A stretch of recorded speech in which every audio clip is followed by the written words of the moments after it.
નમસ્કાર દર્શક મિત્રો, અમારી ચેનલમાં આપનું ફરી એકવાર હાર્દિક સ્વાગત છે। આ ભૂલો ઘરમાં ગરીબી લાવે છે। મિત્રો, ઘરમાં પ્રગતિ ન થવાના મુખ્ય 10 કારણો, જે ભૂલોને કારણે ઘરમાં પ્રગતિ અટકે છે। પૈસા ટકતા નથી, ઘરમાં માતા લક્ષ્મી પ્રવેશ કરતા નથી। આજે આપણે જાણીશું એવી ખાસ 10 આદતો વિશે, જે જો સમયસર સુધારી દેવામાં આવે તો જીવનમાં નવી તકો, સુખ અને સફળતા આવી શકે છે। નહીં તો એ જ આદતો આગળ વધવામાં સૌથી મોટો અવરોધ બની શકે છે। ઘરના વડીલો જે આપણે અમુક નાની નાની વાતોને લઈને ટોકતા હોય છે, જેને આપણે સામાન્ય સમજી લેતા હોઈએ છીએ, પણ આની પાછળ કોઈ એક કારણ છુપાયેલું અને જીવનની સમજ છુપાયેલી જોવા મળે છે। તો મિત્રો, આજનો વિડીયો ખૂબ જ જ્ઞાનવર્ધક થવાનો છે। વિડીયોને છેલ્લે સુધી જોતા રહેજો। આજના આ વિડીયો દરેક મહિલાઓ અને પુરુષો માટે ખૂબ જ મહત્વપૂર્ણ બનવાનો છે। તો શું તમે ક્યારેય વિચાર્યું છે, ક્યારેય બધું હોવા છતાં ઘરમાં પૈસા ટકતા કેમ નથી? મહેનત છતાં સફળતા હાથમાંથી સરકી કેમ જાય છે? ઘણા વખત તેનો જવાબ આપણા જ રોજિંદા વર્તનમાં છુપાયેલો હોય છે। કેટલી આદતો એવી હોય છે જે ઘરમાં શાંતિ, સમૃદ્ધિ અને સકારાત્મકતા લાવે છે, જ્યારે કેટલી એવી હોય છે જે ધીમે ધીમે દરિદ્રતા, તણાવ અને મુશ્કેલીઓ વધારતી જાય છે। તો ચાલો તમારા બધાનો કિંમતી સમય બગાડ્યા વગર વિડીયોની શરૂઆત કરીએ। તો પહેલું, આજના સમયમાં એક નવી આદત ઝડપથી વધતી જોવા મળે છે।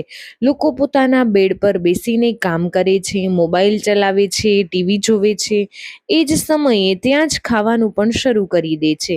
દેખાવમાં આ સુવિધાજનક લાગે, પણ વાસ્તુશાસ્ત્ર મુજબ આ ખૂબ જ અશુભ માનવામાં આવે છે। બેડ એ આરામ અને નિંદ્રા માટેનું સ્થાન છે। ત્યાં જમવાનું લેવાથી ઘરમાં નકારાત્મક ઉર્જા ફેલાય છે। કહેવાય છે કે આવી આદતોને કારણે માતા લક્ષ્મી અસંતોષ અનુભવે છે અને ધીમે ધીમે ઘરેથી દૂર થવા લાગે છે। પરિણામે ઘરનું વાતાવરણ બગડે છે, સુખ શાંતિ ઓછી થાય છે અને માનસિક અશાંતિ વધે છે। બીજું, જ્યોતિષ શાસ્ત્ર મુજબ સૂર્યાસ્ત પછી પૈસા આપવું યોગ્ય નથી। આથી કર્જ વધવાની સંભાવના રહે છે। તેમજ સાંજ પછી દૂધ, દહીં અને મીઠું દાન કરવું પણ ટાળવું જોઈએ। ઘરના મુખ્ય દરવાજા પર પ્રકાશ હોવો જરૂરી છે। અંધકાર નકારાત્મક ઉર્જાને આમંત્રિત કરે છે અને કામોમાં અવરોધ લાવે છે। વાસ્તુ મુજબ રાત્રે કપડાં ધોવા અને ઝાડુ લગાવવું ટાળવું જોઈએ। માન્યતા છે કે આ સમયે નકારાત્મક શક્તિઓ વધુ સક્રિય હોય છે। ઝાડુમાં માતા લક્ષ્મીનું નિવાસ માનવામાં આવે છે, તેથી રાત્રે ઝાડુ કરવાથી તેઓ રોષિત થઈ શકે છે। બાથરૂમ અને ટોયલેટ હંમેશા સ્વચ્છ રાખવા, તેમના દરવાજા બંધ રાખવા જોઈએ, નહીં તો ઘરમાં નકારાત્મક ઉર્જા ફેલાય છે અને ઘરમાં ધનની કમી રહે છે। પૂજા દરમિયાન ચંદન ઘસવાની રીત પણ મહત્વપૂર્ણ ધરાવે છે। એક હાથથી ચંદન ઘસવું અશુભ માનવામાં આવે છે। ચંદન ઘસ્યા પછી તેને સીધું ભગવાનને લગાવવું પણ યોગ્ય નથી। પહેલા તેને કોઈ પાત્રમાં રાખી પછી અર્પણ કરવું જોઈએ। રાત્રે પૂજા ઘરને ખુલ્લું ન રાખવું, ભગવાનની મૂર્તિ કે તસવીર પર પડદો કે કપડું ઢાંકી દેવું એ પણ શુભ માનવામાં આવે છે। દિવસની શરૂઆત અને અંતનો સમય પણ જીવનમાં મોટો પ્રભાવ પાડે છે। સૂર્યોદય પહેલા ઉઠવું અને સમયસર સૂઈ જવું શ્રેષ્ઠ માનવામાં આવે છે। સૂવું કે બેસી રહેવું અશુભ ગણાય છે। સૂર્યાસ્તના સમયે આ સમય પૂજા અને ધ્યાન માટે ઉત્તમ છે। બેડ હંમેશા સ્વચ્છ રાખવો જોઈએ। ગંદી ચાદર અથવા બેડ પર પડેલી નકારાત્મક ઉર્જા લાવે છે અને દરિદ્રતાનું કારણ બની શકે છે। રોજ સવારે બેડ ગોઠવવો અને ચાદર બદલતા રહેવું જરૂરી છે। નાખૂન ચાવવાની આદત પણ વાસ્તુ મુજબ યોગ્ય નથી। એવું માનવામાં આવે છે કે આથી સૂર્યગ્રહ નબળો પડે છે, જેનાથી આંખોની સમસ્યા અને અપમાનનો સામનો કરવો પડી શકે છે। ઘરમાં જૂતા એટલે કે ચપ્પલ પણ ગોઠવ્યામાં રાખવામાં જોઈએ। તેમને મુખ્ય દરવાજા પાસે ફેંકી ન રાખવા જોઈએ, કારણ કે તે લક્ષ્મીના ઘર પ્રવેશમાં અવરોધ ઊભા કરે છે। જૂતાઓને હંમેશા રેકમાં જ રાખવા જોઈએ। જૂની ડાયરી, અખબાર કે બિનજરૂરી વસ્તુઓ જમા રાખવાથી નકારાત્મકતા ફેલાય છે। આવી વસ્તુઓ પરિવારની પ્રગતિમાં અવરોધ ઊભા કરે છે, તેથી સમયસર દૂર કરવા જોઈએ। ઘરમાં રસોડું એ માત્ર રસોઈ બનાવવાનું સ્થળ નથી, પરંતુ તેને પવિત્ર સ્થાન માનવામાં આવે છે. ઘણી વખત આળસ કે વ્યસ્તતાને કારણે આપણે રસોડું ગંદુ રાખીએ છીએ અથવા જમ્યા પછીના વાસણોને લાંબા સમય સુધી યથાવત રાખીએ છીએ. વાસ્તુ મુજબ આ આદત ઘર માટે અત્યંત હાનિકારક છે. રાત્રે જમ્યા પછી વાસણો સાફ કર્યા વગર સવાર સુધી મૂકવામાં આવે તો તે નકારાત્મક શક્તિઓને આકર્ષે છે. ખાસ કરીને રાહુ કેતુના અશુભ પ્રભાવ વધે છે એવું માનવામાં આવે છે. તેથી હંમેશા પ્રયત્ન કરવો કે જમ્યા પછી તરત જ વાસણોને ધોઈને યોગ્ય જગ્યાએ રાખવામાં આવે. એક બીજી સામાન્ય ભૂલ એ છે કે ઘણા લોકો જમ્યા પછી એ જ વાસણમાં હાથ ધોઈ લે છે. આ વર્તનને પણ વાસ્તુશાસ્ત્રમાં અશુભ ગણવામાં આવે છે. કહેવાય છે કે આથી વ્યક્તિનું ભાગ્ય નબળું પડે છે, આર્થિક પરિસ્થિતિ પણ નકારાત્મક અસર પડે છે, આરોગ્ય પણ બગડી શકે છે.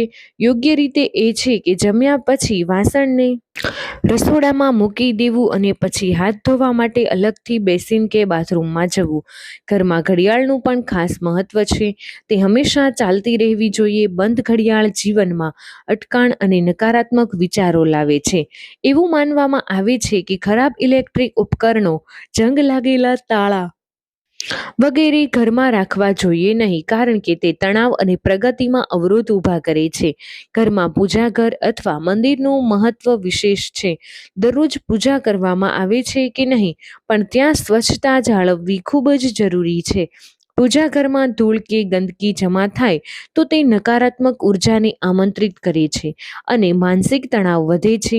નિયમિત પૂજા જપ અને વ્રતથી જીવનમાં શાંતિ અને સમૃદ્ધિ આવે છે.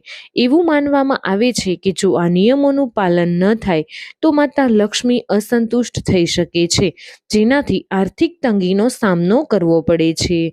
હવે આપણે નંબર 10 વિશે વાત કરીએ તો ઘરમાં રાખેલી તૂટેલી વસ્તુઓ માત્ર વસ્તુ નથી, પરંતુ અટકેલી ઉર્જાનું પ્રતીક છે.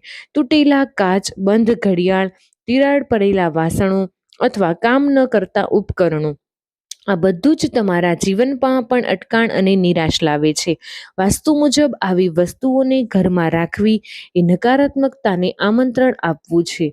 તમે પ્રગતિ ઈચ્છો છો તો તૂટેલી વસ્તુઓને જલ્દીથી જ સુધારો અથવા દૂર કરો, કારણ કે જ્યાં ઉર્જા અટકે ત્યાં વિકાસ પણ અટકી જાય છે.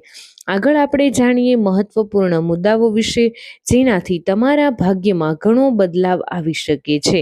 તો મિત્રો, ઘરમાં પ્રવેશતા પહેલા દરવાજા પર થોભી એક ક્ષણ માટે ધ્યાન આપો, કારણ કે મુખ્ય દ્વાર માત્ર આવવા જવાનો રસ્તો નથી, પણ તે તમારા ભાગ્યનું દ્વાર છે. જો મુખ્ય દ્વાર ગંદો, બેચેન અથવા અવ્યવસ્થિત હોય તો તેની નકારાત્મક ઉર્જાને આમંત્રિત કરે છે. વાસ્તુ મુજબ દરવાજો હંમેશા સ્વચ્છ, પ્રકાશિત અને સુગંધિત હોવો જોઈએ. દરવાજા પાસે ચપ્પલ, જૂતાનો ઢગલો, કચરો અથવા અંધકાર હોય તો તે માતા લક્ષ્મીના પ્રવેશમાં અવરોધ ઊભો કરે છે. તમે ઈચ્છો છો કે તમારા જીવનમાં સુખ સમૃદ્ધિ સહજ રીતે પ્રવેશ કરે, તો સૌથી પહેલા તમારા ઘરના દ્વારને સકારાત્મકતા સાથે સજ્જ કરો. પાણી એ જીવનનું પ્રતીક છે અને ઘરમાં પાણીનો પ્રવાહ સીધો તમારા ધન અને ભાવનાત્મક સંતુલન સાથે જોડાયેલો છે. જો તમારા ઘરમાં પાણી ટપકતું હોય, લીકેજ હોય અથવા નળ બગડેલો હોય તો ધીમે ધીમે ધનહાનિનું કારણ બની શકે છે.